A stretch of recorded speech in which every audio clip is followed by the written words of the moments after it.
Olá, meu querido irmão, bem-vindo para a nossa reflexão desse 7º domingo do tempo comum, ano C, dia 23 de fevereiro. Hoje seria a memória de São Policarpo de Esmirna, né? Um bispo que foi ordenado bispo por São João Evangelista. Muito provavelmente o Policarpo de Esmirna é o anjo da igreja de Esmirna, que o Apocalipse se refere. Pois bem, meu querido irmão, a liturgia da palavra de hoje, primeira leitura, livro de Samuel I, capítulo 26, aquela história de quando Saul, que perseguia a Davi, cai nas mãos de Davi, podendo ser morto, e Davi ordena que não se mate a Saul, porque não se deve levantar a mão contra o ungido do Senhor. A segunda leitura, apóstolo Paulo aos Coríntios, ainda dentro do capítulo 15, da primeira carta aos Coríntios, aquele capítulo sobre a ressurreição, Paulo que nos convida a não, como nós já refletimos a imagem do homem terrestre, porque fomos criados filhos de Adão, também refletirmos a imagem do homem celeste, a semelhança de Cristo Jesus nosso Senhor. Vivemos assim uma nova mentalidade. O Evangelho, Lucas 6, de 26 a 38, passagem em que o Senhor exorta os discípulos a serem misericordiosos como o Pai é misericordioso, convidando, entre muitas coisas, o amor, mas o amor aos inimigos. Então, o critério de santidade para a teologia de São Lucas é a misericórdia. Sermos misericordiosos como o Pai é misericordioso.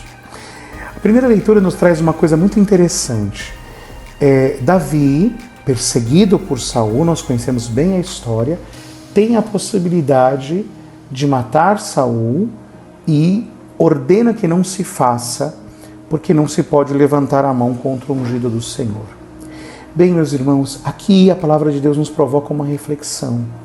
Assim, aquelas pessoas que não gostam de nós, e é assim aquelas pessoas com as quais nós não nos damos bem, também não gostamos delas. Mas uma coisa é gostar e outra coisa é amar. O Senhor não nos convida a gostar de todas as pessoas, mas o Senhor nos ordena a amar todas as pessoas. Por quê? Porque ainda que alguém seja nosso inimigo, como Saul era inimigo de Davi querendo matá-lo, Deus ama a mim, Deus ama a você, mas também é verdade que Deus ama aos nossos inimigos. Então, por que é que nós decidimos de amar aos inimigos por ordem de nosso Senhor? Porque Deus os ama também. Toda pessoa humana é profundamente amada por Deus. Toda pessoa humana mereceu o sangue de Cristo na cruz do Calvário. O Senhor entregou a vida gratuitamente e, portanto, deu a esta pessoa a possibilidade de uma vida nova. Por isso, quando nós entramos no Evangelho, como dizia a segunda leitura, nós não devemos simplesmente pensar com as nossas estratégias humanas, mas sermos de fato homens espirituais que pensam segundo o Evangelho. Às vezes nós temos dúvidas de como agir nessas situações, E talvez uma pergunta nos ajude a dar grandes passos. Nessa situação, como Jesus agiria se estivesse no meu lugar? Essa pergunta pode ser um grande critério de discernimento para cada um de nós.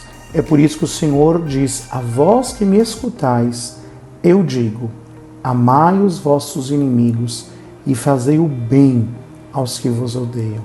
Bendizei os que vos amaldiçoam e rezai por aqueles que vos caluniam. Humanamente, muitas vezes é preciso, é difícil perdoar, amar a quem nos prejudicou. Mas o Senhor nos diz que é preciso rezar por quem nos calunia, nos faz mal. A oração é a súplica que nós fazemos a Deus por as graças que nós não temos. Então muitas vezes nós vamos dizer ao Senhor: Senhor, dá-me o dom de amar esta pessoa, de perdoar a esta pessoa e de quebrar o vínculo do mal. Se alguém te der uma bofetada numa face, oferece a outra. Se alguém te bater com as costas da mão e você oferecer a outra face, esta pessoa já não poderá te bater porque você não revidou e interrompeu aquele ciclo do mal. Essa é uma palavra que nos ajuda também a entender que o mal precisa ser interrompido. E o mal sempre será interrompido pela força do bem, da caridade e do perdão. Né? Porque se nós amarmos só quem nos ama, que recompensa nós teremos? Né? Os pecadores e os pagãos vão fazer a mesma coisa. E por isso o Senhor nos convida a sermos misericordiosos, né? A não julgarmos, a não condenarmos e a perdoarmos. Aqui também, no final do Evangelho de hoje, se chama atenção para algo que deveria nos apavorar, né? Que está presente no Pai Nosso, mas que nós muitas vezes passamos rápido sem perceber. O Senhor diz assim: porque com a mesma medida com que medirdes os outros, vós também sereis medidos.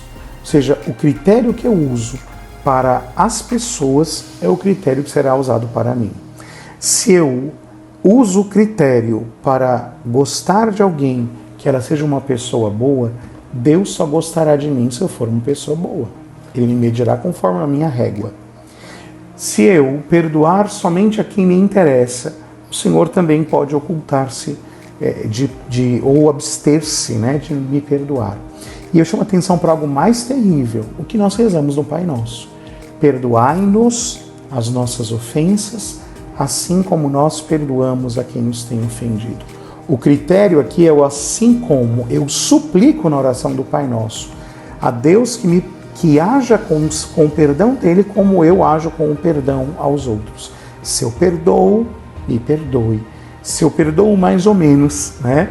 Perdoe mais ou menos. Mas se eu não perdoo, pode me condenar ao inferno. No fundo é isso que nós pedimos no Pai Nosso. E Jesus fez isso para comprometer o nosso coração. Eu sei, meus irmãos, que esta é uma página difícil do Evangelho e por isso o Senhor nos dizia: orai por aqueles que vos caluniam. As graças que ainda não temos pela nossa condição natural, nós devemos suplicar pela oração. E o Senhor, que não nega a sua graça, nos dará a capacidade de amar aos não amáveis. Deus te abençoe e que o Espírito Santo nos ajude a todos neste caminho do amor sem limites.